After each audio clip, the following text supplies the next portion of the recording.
ला सुरुवात झाली आहे। मराठा आरक्षणासाठी आता राज्य विधिमंडळाचं विशेष अधिवेशन सुरू होत आहे आणि मराठा आरक्षणाबाबत मागासवर्ग आयोगाच्या अहवालाला सुद्धा या बैठकीमध्ये मंजुरी मिळू शकते आणि त्यानंतर विशेष अधिवेशनामध्ये मुख्यमंत्री शिंदे प्रस्ताव मांडतील। मात्र त्यापूर्वी मराठा आरक्षणाचं विधेयक याची एक्सक्लुझिव्ह प्रत सध्या साम टीव्हीच्या हाती आलेली आहे। यामध्ये मराठा समाजाला शिक्षणात आणि नोकरीत 10% आरक्षणाची तरतूद केल्याचं सुद्धा यावेळी स्पष्ट झालेलं आहे। मात्र विरोधकांकडून कायद्याच्या चौकटीत बसेल असं आरक्षण द्या अशा पद्धतीची मागणी ही वारंवार केली जाते। त्यामुळे आज अत्यंत महत्त्वाचा दिवस असणार आहे। मराठा आरक्षणा संदर्भातला हा महत्त्वाचा दिवस आहे, कारण मराठा आरक्षणासाठी आज राज्य विधिमंडळाचं अधिवेशन सुरू होत आहे। मंत्रिमंडळ बैठकीलाही सुरुवात झालेली आहे आणि त्यानंतर अगदी अवघ्या तासाभरामध्ये विशेष अधिवेशनाला सुद्धा सुरुवात होईल आणि याच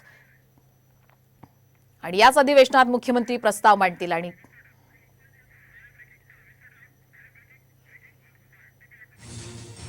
मागासवर्ग आयोगाच्या अहवालाला मंत्रिमंडळ बैठकीमध्ये मंजुरी देण्यात आल्याचं सुद्धा कळतंय। काही वेळापूर्वीच मंत्रिमंडळ बैठकीला सुद्धा सुरुवात झालेली आहे आणि या बैठकीमध्ये मागासवर्ग आयोगाचा अहवाल हा सादर करण्यात आलेला आहे। आत्ताच्या घडीची सगळ्यात मोठी बातमी आपण पाहतोय की मागासवर्ग आयोगाच्या अहवालाला आता मंत्रिमंडळ बैठकीमध्ये मंजुरी सुद्धा देण्यात आलेली आहे। काहीच वेळापूर्वी मागासवर्ग आयोगा संदर्भामध्ये आता मंत्रिमंडळ बैठकीला सुद्धा सुरुवात झाली होती आणि या बैठकीमध्ये या मागासवर्ग आयोगाचा जो अहवाल सादर करण्यात आलेला आहे त्याला मंजुरी देण्यात आलेली आहे। अगदी थोड्याच वेळामध्ये आता या मराठा आरक्षणासंदर्भातल्या विशेष अधिवेशनाला सुद्धा सुरुवात होईल आणि हा अहवाल मुख्यमंत्री शिंदे हा मांडतील। यावर सर्वपक्षीय चर्चा होईल आणि त्यानंतर मुख्यमंत्री सुद्धा या संदर्भात उत्तर देतील। तर आताच्या घडीची सगळ्यात मोठी बातमी, मराठा आरक्षणाचं विधेयक साम टीव्हीवरती एक्सक्लुझिव्ह आपण पाहताय। मराठा समाजाला शिक्षणामध्ये 10% आरक्षण तर नोकरीमध्ये सुद्धा 10% आरक्षणाची तरतूद करण्यात आलेली आहे। पुन्हा जाऊयात आमचे प्रतिनिधी सूरज मसूरकर यांच्याकडे। सूरज, आपण जसं पाहतोय की मराठा समाजाला नोकरीत आणि शिक्षणात 10% आरक्षणाची तरतूद करण्यात आलेली आहे अशा पद्धतीची एक्सक्लुझिव्ह मराठा आरक्षणाची विधेयकाची एक्सक्लुझिव्ह प्रत सध्या साम टीव्हीच्या हाती लागली आहे। आता नेमकं काय घडतंय? नक्की जे विधेयक आहे 10% आरक्षण शिक्षणामध्ये आणि नोकरीमध्ये, ते विधेयक आता कुठेतरी मंत्रिमंडळ बैठकीमध्ये मांडलं गेलेलं आहे आणि सर्वमताने एकमताने हे विधेयक जे आहे ते मंत्रिमंडळात पास गेलेलं आहे। सर्वांचं एकमत झालेलं आहे मंत्रिमंडळामध्ये। आता हे विधेयक जे आहे ते विधिमंडळामध्ये सादर केलं जाईल। सगळ्यात पहिलं महत्त्वाचं असं सांगणार आहे की दोघांमध्ये जी चर्चा झाली मुख्यमंत्री उपमुख्यमंत्र्यांमध्ये, यामध्ये देखील हे विधेयक ठेवलं गेलं होतं आणि त्यानंतर मंत्रिमंडळामध्ये हे विधेयक ठेवलं गेलेलं आहे। आता विधिमंडळात हे पटलावरती ठेवल्यानंतर विरोधक आणि सत्ताधारी या दोघांमध्ये चर्चा होईल। त्या चर्चा अखेरीस या चर्चेमध्ये नेमकं काय होईल, कारण विरोधक आता नेमकी कोणती भूमिका मांडतील, शिक्षणामध्ये 10% आरक्षण आणि नोकरीमध्ये 10% आरक्षण हे जे विधेयक आता मांडलं गेलेलं आहे त्यात आता चर्चे अंतिम नेमका काय निर्णय होतोय, मराठा समाजाला नेमकं आता आरक्षण लागू होणार का हे पाहणं आता महत्त्वाचं ठरणार आहे। कारण छगन भुजबळ असतील किंवा अन्य ओबीसी नेते असतील त्यांनी ओबीसी मधून आरक्षण देण्यासाठी विरोध केला होता। आता चर्चा अंतिम नेमकं या विधिमंडळामध्ये नेमकी काय चर्चा होते, विरोधकांची नेमकी काय भूमिका असणार आहे हे पाहणं आता महत्त्वाचं ठरणार आहे। मनोज जरांगे पाटील आता उपोषण सोडतील का हे पाहणं देखील आता महत्त्वाचं ठरणार आहे। नक्कीच सूरज, ज्या पद्धतीने आपण पाहतोय मनोज जरांगे पाटील यांनी ओबीसीतच आरक्षण द्या ही मागणी लावून धरली होती। आज सुद्धा सकाळी माध्यमांशी बोलताना त्यांनी सांगितलं सगळे सोयऱ्यांबाबत चर्चा करा, आम्ही मागतोय एक, सरकार देतंय वेगळंच। आणि दुसरीकडे विरोधी पक्ष आत्ताच नुकतंच अंबादास दानवे यांनी सुद्धा माध्यमांशी चर्चा करताना सांगितलं की कायद्याच्या चौकटीत बसणारं आरक्षण दिलं पाहिजे। त्यामुळे सरकारची कुठेतरी परीक्षा आहे असं म्हणता येईल।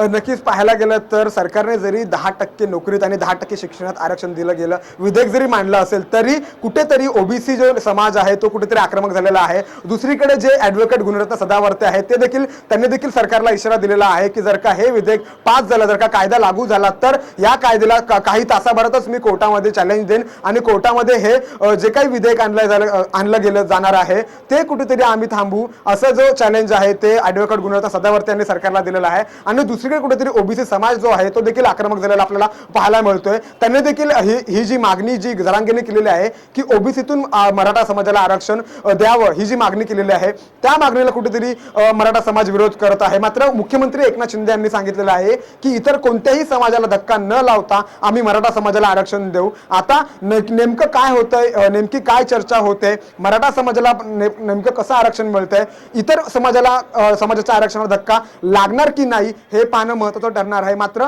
एवढं मात्र नक्की आहे की सरकारला पुढील काही दिवसांमध्ये काही गोष्टींना सामोरं जाण्याची जी तयारी आहे ती करावी लागणार आहे. कारण राज ठाकरे देखील एकीकडे म्हणाले आहेत की हा जो सगळा प्रकार आहे तो सुप्रीम कोर्टाच्या याच्यामधल्या हातामधला आहे किंवा मग केंद्राच्या हातामधला आहे. त्यामुळे हे सगळं जे काही सुरू आहे ते कुठेतरी टोलवाटोली सुरू आहे. हे सगळं ह्याचा काही फायदा होणार नाही असं राज ठाकरे देखील म्हणाले आहेत. पुढे आता हे महत्त्वाचं ठरणार आहे की जेव्हा कायदा हा विधिमंडळामध्ये आज पास केला जाईल त्यानंतर या कायद्याला कोर्टामध्ये चॅलेंज दिलं जाईल आणि पुन्हा कुठेतरी या सर्व गोष्टींपुढे एक मोठी अडचण जी आहे ती सरकारसमोर आणि मराठा समाजासमोर उभी राहणार आहे. नक्कीच धन्यवाद सूरज. आपण दिलेल्या संपूर्ण अपडेट बद्दल वेळोवेळी आम्ही तुमच्याकडनं या संदर्भातले सगळे अपडेट्स घेत राहणार आहोत. साम टीव्हीच्या प्रेक्षकांसाठी आपण सांगूयात आत्ताच्या घडीची सगळ्यात मोठी बातमी मराठा आरक्षणाचं विधेयक साम टीव्हीवरती एक्सक्लुझिव्ह आपण याची प्रत पाहताय. मराठा समाजाला शिक्षणात 10% आणि नोकरीत 10% अशा पद्धतीनं तरतूद यामध्ये करण्यात आलेली आहे आणि अगदी थोड्याच वेळामध्ये मराठा आरक्षणासंदर्भात विशेष अधिवेशनाला सुद्धा सुरुवात होईल आणि या अधिवेशनामध्ये मुख्यमंत्र्यांकडनं या संदर्भात प्रस्ताव सुद्धा मांडला जाईल. सर्वपक्षीय चर्चा सुद्धा होईल. त्यानंतर मुख्यमंत्री उत्तर देतील.